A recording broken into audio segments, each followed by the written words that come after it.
Good morning all my dear students. आज अपन NCERT text book का सेकेंड चैप्टर स्टार्ट करते हैं, पॉलिनोमियल्स। बहुत आसान चैप्टर है एंड स्कोरिंग चैप्टर है from CBSE 10th board point of view. पहले बात होता क्या है, पॉलिनोमियल होता क्या है, वो पढ़ने के लिए अपन पहले पढ़ेंगे टर्म्स। टर्म्स क्या होते हैं? It is an algebraic expression. Terms क्या है? Algebraic expression which consist of A number part.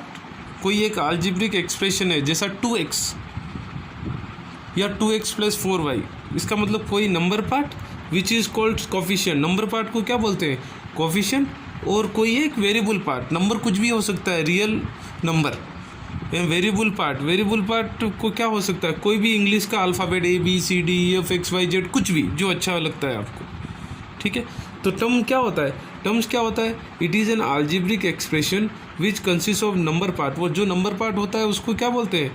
Coefficient. और कोई एक वेरिएबल क्या होता है? कोई भी इंग्लिश का अल्फ़ाबेट, ठीक है। कोई भी इंग्लिश का अल्फ़ाबेट को बोलते हैं वेरिएबल, कोई भी इंग्लिश के अल्फ़ाबेट को बोलते हैं वेरिएबल, और जो नंबर होता है उसको बोलते हैं कोफिशिएंट। और टर्म क्या है? इसका मतलब टर्म क्या है? Coefficient plus variable. टर्म क्या है? Coefficient plus variable. अब देखो, देखते हैं एग्जांपल के साथ। देखो अभी 2x से सोचो, मैंने क्या बोला था? जो नंबर होता है वो क्या होता है? कोफिशिएंट। तो 2 क्या है? Coefficient of x।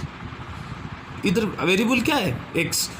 तो x के जो साइड में नंबर होता है वो होता है कोफिशिएंट, और जो वो ABCD अल्फ़ाबेट होता है वो होता है वेरिएबल। तो ये एक क्या हो गया? टर्म हो गया, एक टर्म में 2x, ठीक है। वापस देखो और एक एग्जांपल लिया, 2x²। इधर नंबर क्या है? 2 क्या हो गया? कोफिशिएंट। 2 को क्या बोलते हैं? कोफिशिएंट। और x² क्या हो गया? वेरिएबल।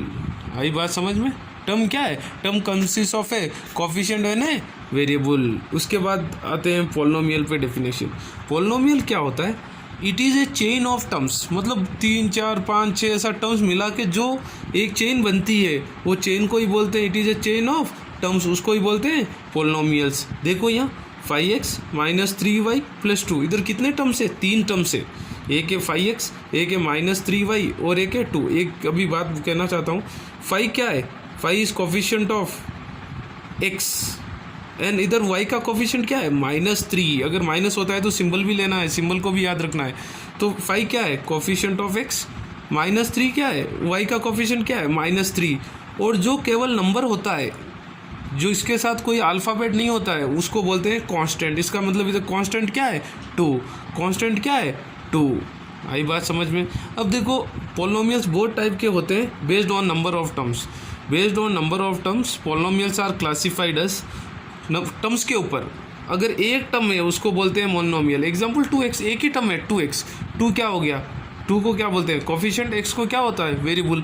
कोफिशिएंट और वेरिएबल बना वो मिलके क्या बनाते हैं? टर्म। तो मोनोमियल क्या होता है? ऐसे पॉलिनोमियल जिसके अंदर केवल एक टर्म होता है उसको बोलते हैं मोनोमियल। और ऐसे पॉलिनोमियल्स जिसके अंदर 2 टर्म्स होते हैं, ऐसे पॉलिनोमियल्स जिसके अंदर 2 टर्म्स होते हैं उसको बोलते हैं बाइनोमियल। उसको क्या बोलते हैं?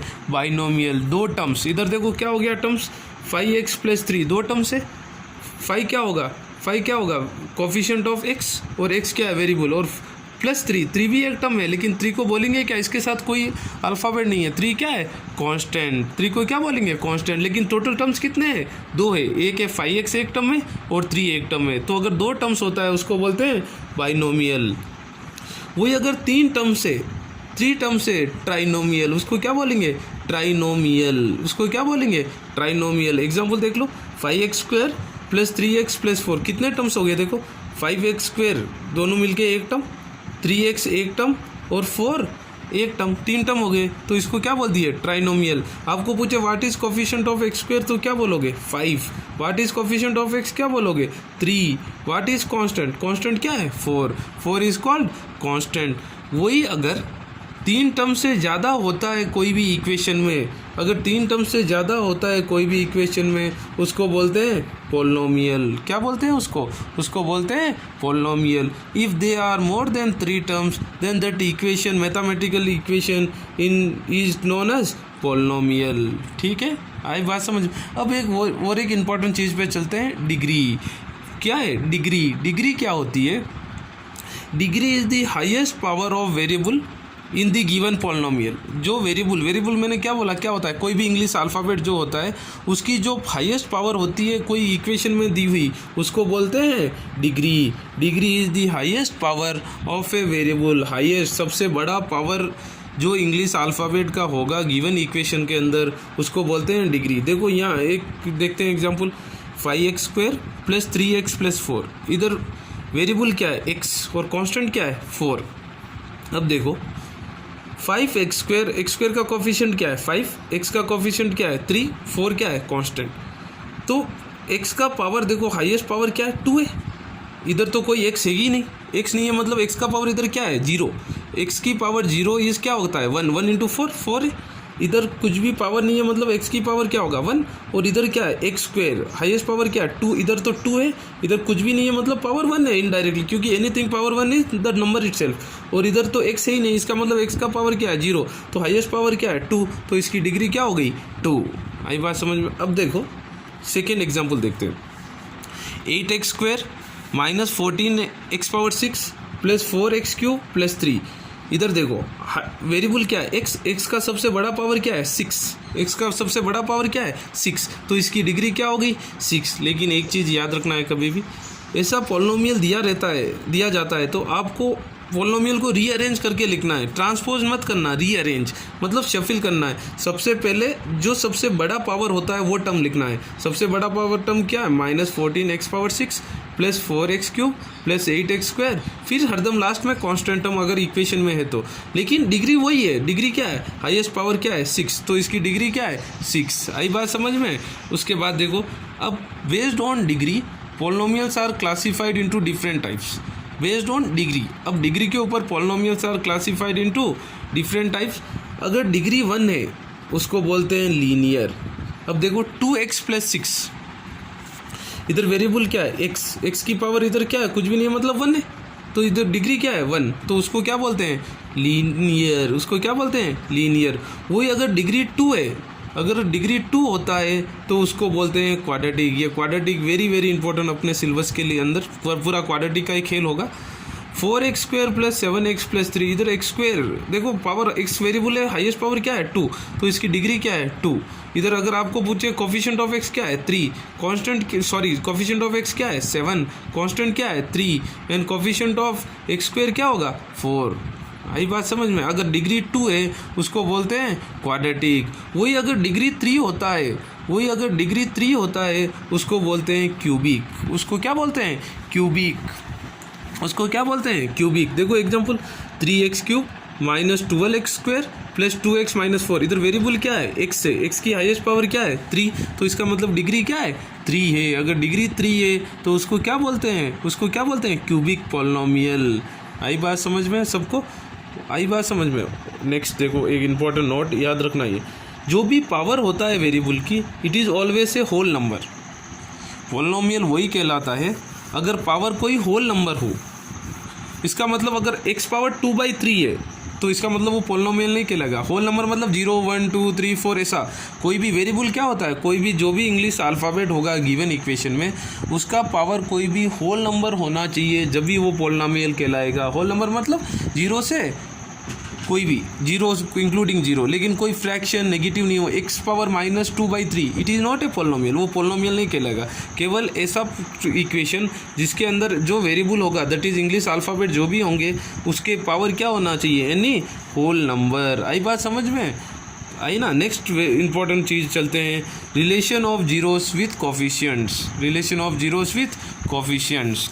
देखो ये देखते हैं लीनियर, एक एग्जांपल। लीनियर मैंने क्या बोला था? लीनियर क्या होता है? कोई भी ऐसा पॉलिनोमियल जिसकी डिग्री 1 हो। ये स्टैंडर्ड फॉर्म में याद रखना। लीनियर का स्टैंडर्ड फॉर्म क्या है? ax + b = 0। जो भी इक्वेशन के कितने जीरो होंगे, जीरो या रूट्स, आगे क्वाड्रेटिक इक्वेशन में अपन रूट्स बोलेंगे, ये चैप्टर में जीरो बोलेंगे।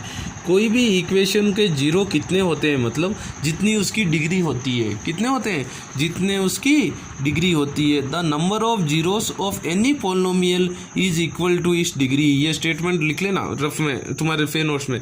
The number of zeros of any polynomial is equal to its degree. कोई भी इक्वेशन की जितनी डिग्री होती है उतने ही उसके जीरोस होते हैं या उतने ही उसके रूट्स होते हैं। अपन क्वाड्रेटिक इक्वेशन में ये जीरोस को रूट्स के लाइक रूट्स बोलेंगे। देखो लीनियर मैंने क्या बोला था, डिग्री क्या है 1, ax plus b equal to 0। इसका मतलब इसकी डिग्री क्या है 1, तो इसके जीरो क्या होगा 1 ही होगा।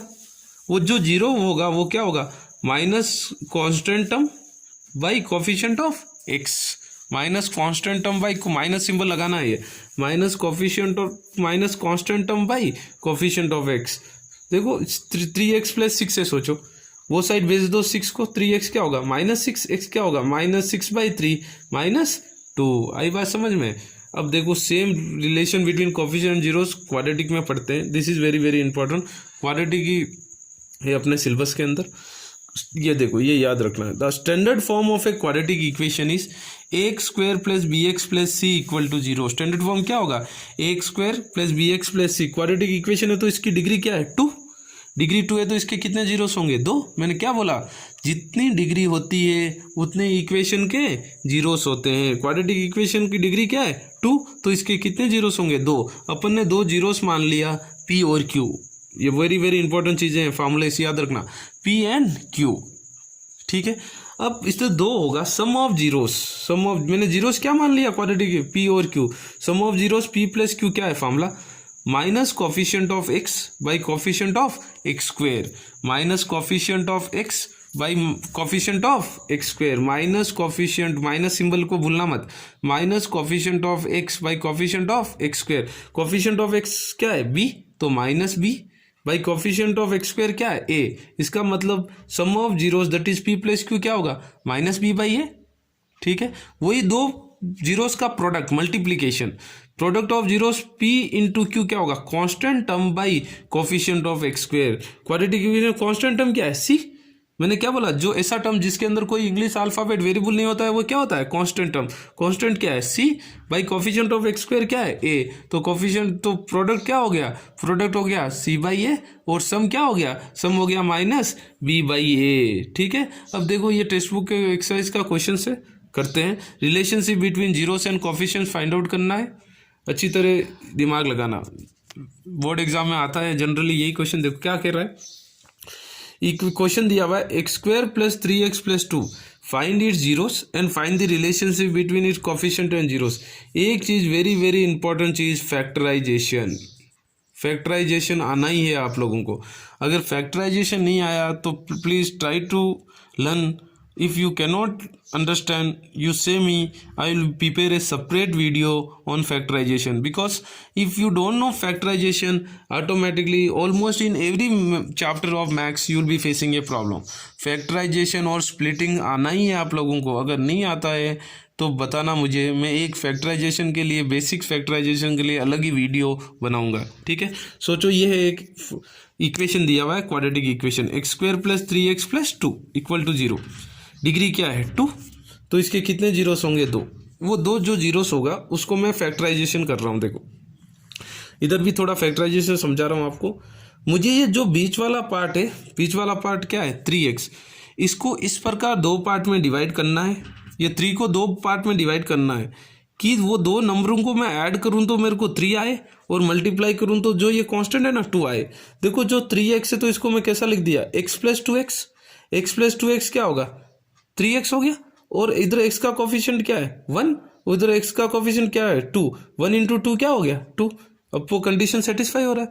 बीच वाले पार्ट को इस प्रकार डिवाइड करना है, 2 पार्ट में डिवाइड करना है कि उनको ऐड या सब्ट्रैक्ट किया तो मुझे वापस वो बीच वाला ही आ जाए, और दोनों को मल्टीप्लाई किए तो मुझे कांस्टेंट टर्म आना चाहिए। इधर क्या है देखो x square plus 3x plus 2 है। अब मैंने 3x को लिख दिया x plus 2x, x plus 2x क्या होगा 3x, x प्लस 2x, इधर x का कोफिशिएंट क्या है 1 इंटू 2 क्या आ रहा है 2 ही आ रहा है। अब ये फर्स्ट और सेकंड टर्म में क्या है कॉमन ले लिया मैंने x।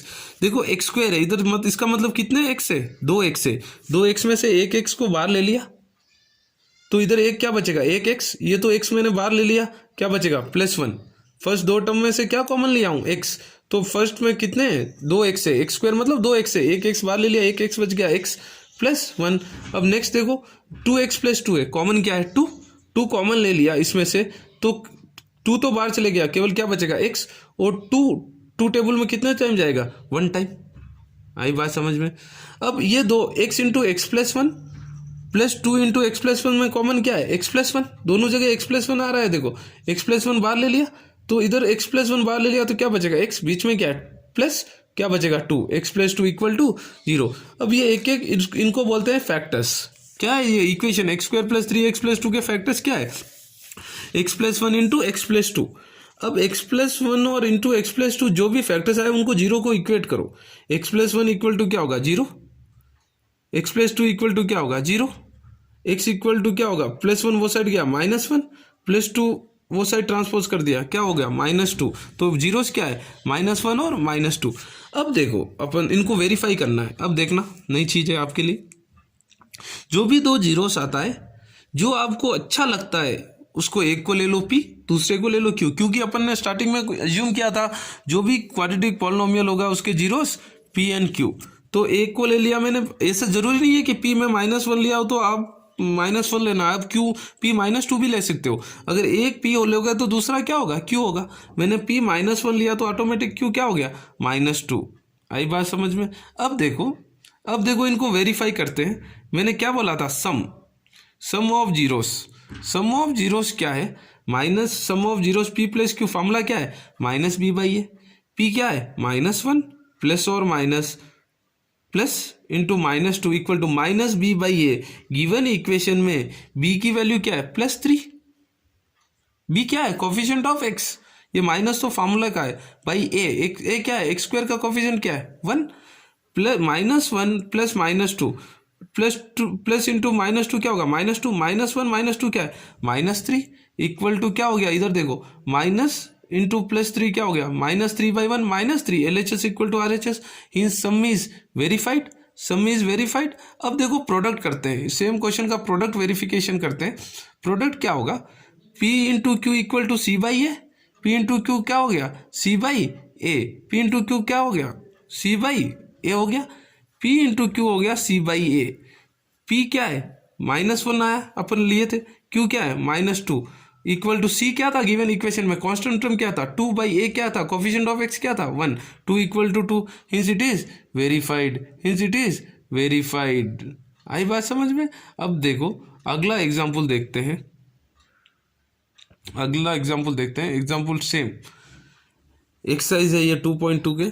Find the zeros and verify relationship between zeros and coefficients. ठीक है, अब देखो ये जे x² - 2x - 8, इसको स्प्लिटिंग -2 को दो पार्ट में डिवाइड करना है मुझे, कि वापस मुझे ऐड या सेपरेट करे तो -2 आए और वो दोनों पार्ट को मल्टीप्लाई किए तो -8 आए।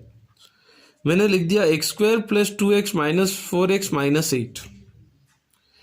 देखो बीच वाले 2x - 4x क्या होगा -2x, 2 इंटू -4 क्या होगा -8 आ रहा है मेरे को। अब देखो फर्स्ट और सेकेंड टर्म में कभी भी कॉमन क्या है, इधर 2 है x² और इधर सेकेंड पार्ट में क्या है x है, तो एक x कॉमन ले लिया मैंने, तो x² में से एक x बाहर गया, क्या बच गया x प्लस क्या बच गया 2, क्योंकि x तो बाहर चले गया। -4x और -8 में कॉमन क्या है -4, दोनों 4 की टेबल में जाएगा और दोनों जगह माइनस है, -4 कॉमन ले लिया, तो -4x कॉमन -4 कॉमन ले लिया, केवल क्या बचेगा x बचेगा, माइनस तो बाहर ले चुका हूँ, 8 4 की टेबल में कितना जाएगा 2। अब देखो x × x+2 -4 × x+2, इनमें कॉमन क्या है x+2 बाहर ले लिया, तो इधर क्या बचेगा x, बीच में क्या है -4 = 0। इसको क्या बोलते हैं फैक्टर्स। अब फैक्टर्स को इक्वेट करो जीरो पे, क्या होगा x+2 = 0, x - 4 = 0, तो x क्या होगा -2 और 4। सेम वही प्रोसीजर, p और q ले लो, एक p को मैंने ले लिया -2 तो q क्या ले लिया 4। आई बात समझ में। अब वेरीफाई करते हैं, सम ऑफ जीरोस क्या होगा p + q क्या है -b/a, p क्या लिया मैं LHS में p क्या लिया था -2 प्लस q क्या है 4 माइनस बी क्या है, कॉफिशिएंट ऑफ एक्स, जो गिवन इक्वेशन इंडिविजुअली है उसमें देखना है। बी क्या है, coefficient of x. Coefficient of x क्या है, -2। ये बार वाला माइनस तो फार्मूला वाला माइनस है। बी के जगह क्या है, -2, माइनस इंटू -2/a क्या है, कॉफिशिएंट ऑफ एक्स स्क्वायर, कुछ भी नहीं है, मतलब इधर क्या है 1 1 2 = 2। आई बात समझ में। अब देखते हैं प्रोडक्ट, वेरीफाई करते हैं प्रोडक्ट का फॉर्मूला क्या है, प्रोडक्ट ऑफ जीरोस क्या है, P इंटू क्यू क्या है, C/A। P क्या है, तो इधर क्या लिया, -2 इंटू क्यू क्या है 4। C क्या होता है, कांस्टेंट क्या है -8/a क्या है, कोफिशिएंट ऑफ एक्स स्क्वायर क्या है 1। -2 इंटू 4 क्या है -8, -8/1 क्या है -8। याद रखना भाई। और एक चीज, अगर माइनस सिंबल होता है तो माइनस सिंबल लगाने मत बताइए। इधर सी 8 नहीं कहलाएगा, सी क्या होगा -8। वही अगर +8 था तो सी क्या लिख सकते हो, खाली 8। आई बात समझ में। ये भी model very very important NCERT का है, ठीक है। नेक्स्ट क्वेश्चन चलते हैं, देखो सेम चीज, second bit, find the zeros of the given polynomial and verify relationship between zeros and coefficients. Splitting आना है, फिर कह रहा हूँ, अगर स्प्लिटिंग नहीं आता है please you message me on my WhatsApp number so that I can prepare a separate video for factorization, because each and every chapter you need to know factorization, otherwise you will be stucking in almost every chapter. Okay na, so be careful. If anyone have doubt regarding factorization, please, it's my request, हाथ जोड़ के आप लोगों से विनती करता हूँ, please ask me to prepare a video. I will be preparing video on that, because otherwise it will be very very difficult for you to do maths, right. फिर देखो 4s² - 4s + 1, वापस इधर देखो, ए क्या है 4 इंटू कॉन्स्टेंट क्या है 1, 4 into 1 क्या हो गया 4। अब तो मुझे -4 को स्प्लिटिंग करना है।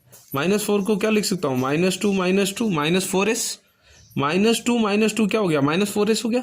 -2 इंटू -2 क्या होगा 4 ही आना है मुझे। देखो 1 इंटू 4 क्या है 4। अब फर्स्ट पार्ट में कॉमन क्या है 2s, तो इधर क्या बचेगा 4s² में से 2s बार ले लिए तो 2s - 1 कॉमन, 2s - 1 इधर कॉमन क्या है 2s - 1 कॉमन है, 2s - 1 कॉमन, इधर क्या बचेगा फिर 2s, इधर क्या बचेगा -1, तो s = क्या हो गया 1/2, दोनों सेम जीरो से। फिर देखो इसका फिर से सेम प्रोसीजर, मैंने P ले लिया, ये स्प्लिटिंग आना है भाई लोग, मैंने थोड़ा फास्ट बोल रहा हूँ, स्प्लिटिंग आना चाहिए 7th 8th 9th से कर रहे हो आप। अगर नहीं आता है फिर मेरे को पूछ लेना, you should know splitting and split, that is factorization. P ले लिया 1/2, Q ले लिया 1/2, क्योंकि दोनों सेम है, एक ले लिया P, दूसरा ले लिया Q। अब सम ऑफ जीरोस फॉर्मूला क्या है -b/a, -b क्या है, b क्या है coefficient of x by coefficient of a क्या है x²। p क्या है, इधर p + q, p क्या है 1/2 + q क्या है 1/2 = माइनस, ये तो फार्मूला वाला माइनस। b की वैल्यू क्या है इक्वेशन में, जो इक्वेशन दिया हुआ है ओरिजिनल, b क्या होता है कोफिशिएंट ऑफ x, लेकिन इधर x के जगह क्या है s, कोफिशिएंट ऑफ s क्या है -4 लगा दिया भाई। a क्या है कोफिशिएंट ऑफ x², इधर x² के जगह क्या है s² क्या है 4, तो ये क्या होगा डिवीजन 2/2 4/4 1 = 1। आई बात समझ में। अब देखो प्रोडक्ट ऑफ जीरोस करते हैं, P इंटू क्यू क्या होगा C/A। P क्या लिया था मैं 1/2 इंटू 1/2 = C क्या है कांस्टेंट क्या है 1/A क्या है 4, 1/4 = 1/4, हिंस वेरीफाइड 1/4 = 1/4। आया बात समझ में। अब देखो अगला क्वेश्चन करते हैं, सेम चीज़ें हैं, फिर से सेम चीज़ें हैं, क्या होगी फिर वापस 6x² - 3 - 7x। मैंने क्या बोला था पहले, अपन को कैसा अरेंज करना है, increasing order decreasing order of x, बड़े x का सबसे बड़ा होना है, डिक्रीजिंग बड़े से छोटा करना है पावर x।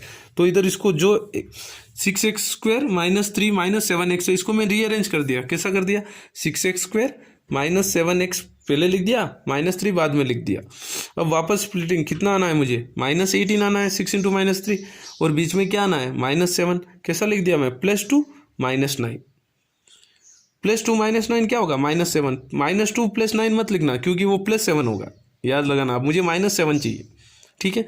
अब 6x² + 2x - 9x - 3, first to terms में कॉमन क्या है, 6x² + 2x में कॉमन क्या है 2x, क्योंकि 2 में भी जाएगा, 2 भी 2 में जाएगा, 6 भी 2 में जाएगा। इधर एक्स स्क्वायर है और इधर एक्स है तो एक एक्स बाहर ले लिया, क्या हो गया 3x + 1। और 9x - 3 में कॉमन क्या है -3। एक्स तो कॉमन है नहीं क्योंकि ये 3 के पास एक्स नहीं है, तो -3 कॉमन ले लिया 9x। तो 9 कितने टाइम जाएगा 3 टाइम, और x + 3 तो बाहर चले गया, क्या हो गया 1। अब इन दोनों में फर्स्ट और ये टर्म्स में कॉमन क्या है 3x + 1 बाहर ले लिया, इधर क्या बच गया 2x - 3 = 0। 3x इनको क्या बोलते हैं फैक्टर्स। 3x + 1 = 0, 2x - 3 = 0। अब क्या होगा 3x = -1 हो गया, वो साइड भेज दिया, x = 1/3। 2x + 3 2x - 3 = 0, x वो साइड चल 3 वो साइड चल गया +3, x = क्या हो गया 3/2, x = क्या हो गया 3/2। आई बात समझ में। एक को ले लो p ले लिया मैंने -1/3 और q ले लिया 3/2, p ले लिया -1/3 और q ले लिया 3/2। अब फिर से verify sum of zeros, p + q क्या है -b/a। फिर देखना b क्या है coefficient of x by coefficient of x²। इधर अपन रीअरेंज किए, बीच में -3 दिया था लेकिन उसको लास्ट में लिखना है। पहले मैंने क्या बोला डिक्रीजिंग ऑर्डर ऑफ, सबसे पहले बड़ा वाला x का पावर, फिर कम होने वाले लिखना है ऑर्डर, डिक्रीजिंग ऑर्डर। तो p क्या है -1/3 + q क्या लिया 3/2 इक्वल टू माइनस वो फॉर्मूला वाला माइनस b का वैल्यू क्या है गिवन इक्वेशन ओरिजिनल मतलब रिशफल करने के बाद का वाला इक्वेशन -7 है बाई a क्या है 6। इधर एलसीएम लो, क्रॉस मल्टीप्लाई 1 × 2 -2, 3 × 3 9, -2 + 9 क्या हो गया 7/6। इधर माइनस इंटू माइनस क्या हो गया +7/6। आया बात समझ में। अब देखो प्रोडक्ट करते हैं। प्रोडक्ट ऑफ जीरोस का फॉर्मूला क्या है c/a। c मतलब कांस्टेंट एंड a मतलब क्या है कोफिशिएंट ऑफ x²। मैंने p क्या लिया था -1/3 इंटू q क्या है 3/2 इक्वल टू कांस्टेंट क्या दिया हुआ है -3/a क्या है 6। ये 3 कैंसिल हो गया, -1 तो -1/2 हो गया, और इधर क्या होगा 3 टेबल 1 जा 2 जा क्या हो गया -1/2। Hints verified LHS = RHS। आया समझ में। देखो अब अगला क्वेश्चन चलते हैं। 4u² + 8u, ये भी सर 2 ही टर्म में, लेकिन अपन डिग्री के ऊपर 2 टर्म है तो क्या कहलाएगा बाइनोमियल। लेकिन इधर डिग्री क्या है 2 है। देखो हाईएस्ट पावर वेरिएबल क्या है इधर u, हाईएस्ट पावर क्या है 2 है, तो वो क्या कहलाएगा क्वाड्रेटिक कहलाएगा। अब देखो इधर स्प्लिटिंग 2 ही टर्म है 4u² + 8u, दोनों में कॉमन क्या है 4u, क्योंकि दोनों 4 की टेबल में जाएंगे। इधर 2u है इधर 1u है, 4u कॉमन, 4 1 जा जाएगा तो 1 नहीं 1 लिखो या मत लिखो, लेकिन 2u है 1u हो गया। 4u 8 कितने टाइम जाएगा 2 टाइम्स, और 1u है मैंने बाहर ले लिया = 0। अब देखो ये 4u = 0 इक्वेट करो, ये फैक्टर्स हो गए u + 2 = 0। u = क्या होगा 0/4, 0 + 2 वो साइड ट्रांसपोज कर दो, u = क्या होगा 0 - 2 -2। आई बात समझ में। अब फिर से किसी एक को ले लो p, दूसरे को ले लो q, आपकी इच्छा है। फिर मैं ये कह रहा हूँ p में 0 लिया q -2, आप उल्टा भी ले सकते हो, p को -2 q को 0, आपकी इच्छा है ये। Choose it depends, it is your choice, you can choose according to your wish. अब देखो सम ऑफ जीरोस क्या है p + q क्या होता है -b/a। -b क्या है कोफिशिएंट ऑफ x, लेकिन x की जगह coefficient of u by a क्या है कोफिशिएंट ऑफ x², लेकिन इधर क्या है कोफिशिएंट ऑफ, ये क्वेश्चन में कोफिशिएंट ऑफ u²। तो देखो p क्या है 0, मैंने 0 लिया था, प्लस और माइनस प्लस q क्या है -2 माइनस b क्या है 8 -8 a क्या है 4, 0 प्लस इंटू माइनस माइनस 0 -2 क्या होगा -2 -8/4 क्या होगा -2। आई बात समझ में। अब प्रोडक्ट देखो, प्रोडक्ट ऑफ जीरोस क्या है p × q।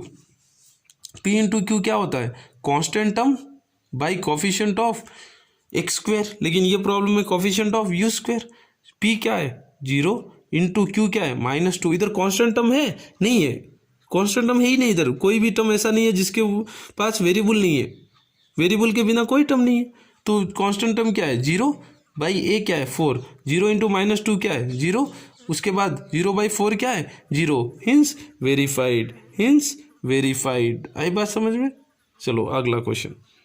अब देखो ये t² -15 है, इसकी भी डिग्री क्या है 2। इधर वेरिएबल क्या है t, वेरिएबल क्या है t, t² -15 वेरिएबल क्या है t, डिग्री क्या है 2। तो ये क्या हो गया, क्वाड्रेटिक। इसका स्प्लिटिंग देखो कैसा करेंगे, टी स्क्वायर, मैंने जो 15 है उसको लिख दिया √15 का होल स्क्वायर, रूट और स्क्वायर कैंसिल आएगा तो ऊपर वाला ही ना 15 ही ना, तो मैंने इसको लिख दिया a square minus B square. A क्या है टी, बी क्या है √15, तो इसको कैसा ये फॉर्मूला लगा दिया, a square minus B square क्या होगा, t minus √15 into t plus √15, ये दोनों क्या हो गए फैक्टर्स। अब इनको जीरो को इक्वेट करेंगे तो इधर से क्या आएगा, t इक्वल टू √15 और इधर से क्या आएगा, t इक्वल टू माइनस √15। फिर से एक को ले लो p, दूसरे को ले लो q, एक p ले लिया प्लस √15, q ले लिया माइनस √15। उसके बाद सम क्या होगा, p प्लस q क्या होगा माइनस b बाई ए, सम क्या होगा minus b by A, minus b क्या है कोफिशिएंट ऑफ x, ये क्वेश्चन में coefficient of t by a क्या है कोफिशिएंट ऑफ t स्क्वायर, लेकिन इधर t तो है ही नहीं तो जीरो है, कोफिशिएंट ऑफ t स्क्वायर क्या है 1, p क्या है √15 और q क्या है माइनस √15, दोनों प्लस √15 माइनस √15 कैंसिल है, दोनों सेम नंबर है, जीरो, जीरो बाई 1 क्या है जीरो।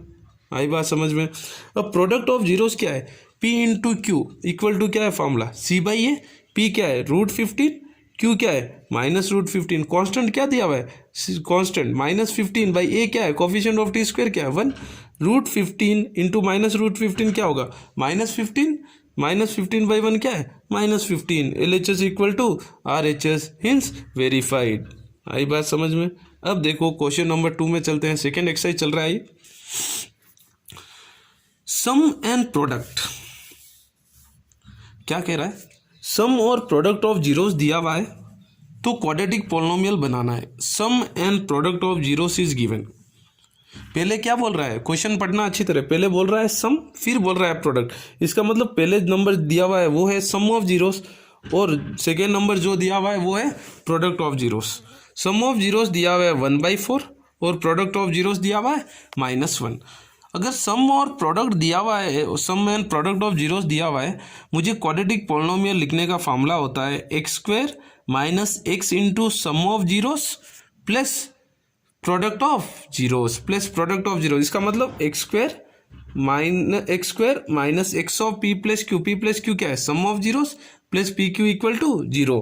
अब देखो ऊपर वाले प्रॉब्लम में सम क्या दिया हुआ है p प्लस क्यू क्या है 1/4, पी क्यू प्रोडक्ट क्या है -1। अब p प्लस क्यू लगा दो ये फॉर्मूले के अंदर, x² minus x into P plus Q के जगह क्या है 1/4 प्लस पी क्यू के जगह क्या है -1। एलसीएम 4 ले लो, क्या हो गया 4x² माइनस x माइनस इधर भी 4 LCM -4/4 equal to 0, cross multiply कर दो 4 इंटू 0 क्या होगा 0, क्या आएगा answer 4x² minus x minus 4। यहाँ एक चीज इंपॉर्टेंट चीज याद रखना है आप लोग, अगर सम और प्रोडक्ट ऑफ जीरोस दिया हुआ है तो डायरेक्ट फार्मूला यही है, डायरेक्ट पी प्लस क्यू और पी क्यू दिया हुआ है वही। अगर वो बोला दो जीरो से, एक 2 है एक 3 है, फाइंड दी क्वाड्रेटिक पॉलिनोमियल, क्या दिया हुआ है जीरोस दिया हुआ है। जब आपको बोलता है फाइंड दी क्वाड्रेटिक पॉलिनोमियल, अगर जीरोस दिया हुआ है तो 2 और 3 है दिया हुआ है, सोचो zeros are 2 and 3, find the quadratic polynomial. अगर जीरोस दिया हुआ है 2 and 3, इसका मतलब कोई एक p ले लो 2, q ले लो 3, सम करोगे p प्लस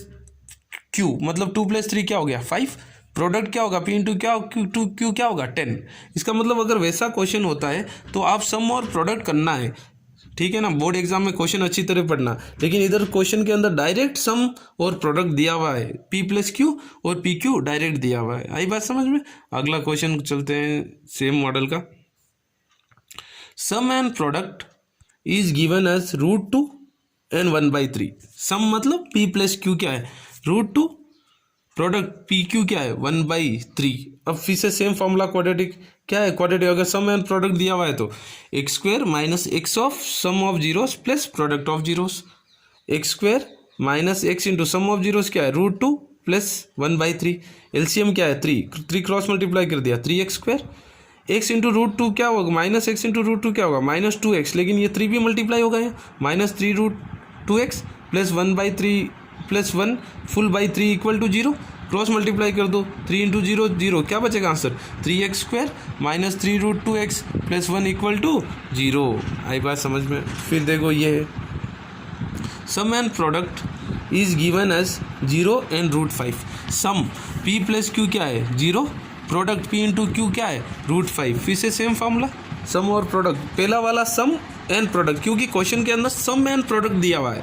अगर वही प्रोडक्ट एंड सम होता तो पहले वाला क्या होता, प्रोडक्ट होता, और दूसरा वाला क्या होता, सम। लेकिन क्वेश्चन में अपने एनसीईआरटी में क्या दिया हुआ है, सम एंड प्रोडक्ट दिया हुआ है। सेम फार्मूला फिर से, sum of zeros and sum of zeros X square minus X into sum of zeros plus product of zeros X square minus X into sum क्या दिया हुआ है, zero plus root 5, X minus X into zero क्या होगा, anything into zero zero, क्या बचेगा, X square plus root 15। आई बात समझ में, वेरी इजी कॉन्सेप्ट। अब देखो अगला ये चीज़ चलते हैं, लास्ट कॉन्सेप्ट आज के क्लास का।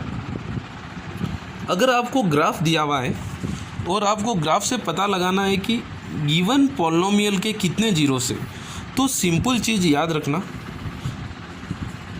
अगर कोई polynomial y equal to p of x है, उसका ग्राफ दिया हुआ है आपको, तो ग्राफ से आपको अगर पता लगाना है गिवन पॉलिनोमियल के कितने जीरो से, तो सिंपल चीज़ याद रखना है, वो जो ग्राफ है, जो कर्व है, वो एक्स एक्सिस को कितनी जगह कट करता है उतने उसके जीरोस होंगे, वो पॉलिनोमियल के उतने जीरोस होंगे। ये फर्स्ट एक्सरसाइज में दिया हुआ है एनसीईआरटी में, ठीक है। देखो पहला वाला है, ये कर्व है, ये तो वाई एक्सिस, ये एक्स एक्सिस, इधर ये कर्व है पॉलिनोमियल का, ये एक्स एक्सिस को कहीं टच कर रहा है, टच ही नहीं कर रहा है, इसका मतलब इसके कितने जीरो है, जीरो जीरोस। अब ये देखो सेकेंड वाला curve, y axis x axis हो गया, ये कर्व दिया हुआ है, ये एक्स एक्सिस को कितने जगह कट कर रहा है, एक ही जगह टच कर रहा है, तो इसके कितने जीरो से, एक जीरो। आई बात समझ में। अब देखो और दो देख लेते हैं, ये इसको देखो थर्ड वाले को कि इसके कितने जीरो से, एक्स एक्सिस को कितने कट कर रहा है, एक दो और तीन जगह, इसका मतलब इसके कितने जीरो से, तीन जीरोस। और ये कर्व देखो फिर से वाई एक्सिस एक्स एक्सिस, ये कर्व है, ये एक्स एक्सिस को कितने जगह कट कर रहा है, एक दो, तो इसके कितने जीरो से, दो जीरोस। ओके ना, ओके ना। I think you feel this chapter as easy, so just try to do the questions. Already I have solved first and second exercise. Okay na, tomorrow I will be uploading third exercise, and with this that chapter will be completed. And again it's my request with both folded hands that if you are not able to do factorization, please ask me to prepare a video. I'll be doing it, because if you don't know factorization, you will be struggling almost in each and every chapter of maths. Okay na, I hope you understood today's my class. Just solve simultaneously every day. Whenever I upload video, just you try to do that. Okay na, right, bye, take care, God bless you.